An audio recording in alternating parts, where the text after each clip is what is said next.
Je finis avec vous, Thomas. Alors, il y a Carrefour Link qui a été lancé récemment, justement, qui vous positionne comme le partenaire expert des marques dans le retail. Qu'est-ce qui, finalement, doit évoluer dans cette relation entre les marques et le distributeur ?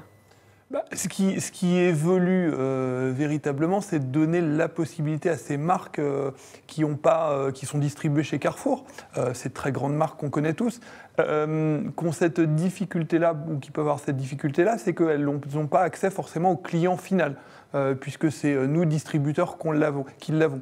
Donc c'est leur donner finalement la possibilité de mieux connaître ce client final et la possibilité de le toucher en publicité. Ça me permet de faire le lien avec les interventions précédentes, mais qu'est-ce que ça permet ?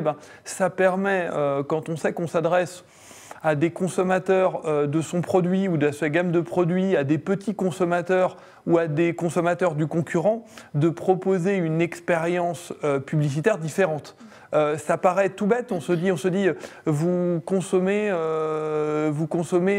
cette grande marque de shampoing ou vous la consommez pas, ça paraît bête, mais le fait de pouvoir personnaliser une publicité, et ça me permet de faire le lien avec vraiment cette importance du contenu. On ne va pas proposer un même contenu publicitaire à un consommateur de son produit ou à un non-consommateur.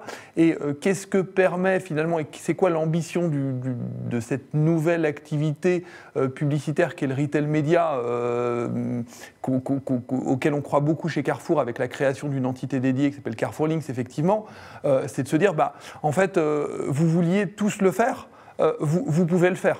Je pense que c'est là où est le changement de paradigme, parce que faire du marketing personnalisé à la maille de l'individu, toute personne qui fait du marketing a envie de le faire.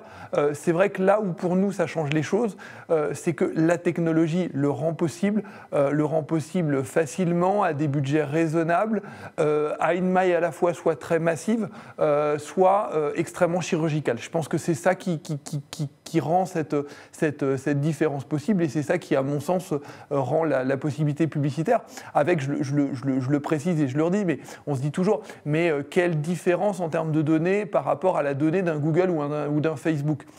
Google ou Facebook ont plein de données, ce n'est pas le sujet et on ne va pas en débattre là, mais c'est qu'ils ont une donnée qui est comportementale, là où on a une donnée de consommation. La donnée de consommation, vous buvez du soda, elle est vraie.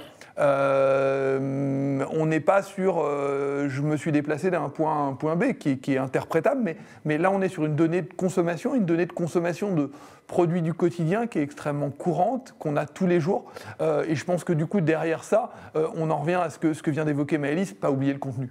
Parce que c'est pas parce qu'on a la bonne data, espèce d'or noir de data absolument géniale à une maille extrêmement fine, on se dit on peut tout faire. Oui, on peut tout faire, enfin en tout cas on peut faire énormément de choses, mais le tout c'est de le faire bien pour jamais oublier cette expérience client. La publicité, ça doit quand même rester un moment donné où je passe quand même un bon moment, où je veux pas une pub trop intrusive, je veux une pub qui me corresponde, qui me soit personnalisée. Je pense que c'est fondamental de ne pas oublier l'importance de la création et de la créativité publicitaire. Eh bien, merci à vous quatre de nous avoir partagé vos retours d'expérience, et je vous donne rendez-vous pour une prochaine émission Innovation et Cross Média. À bientôt.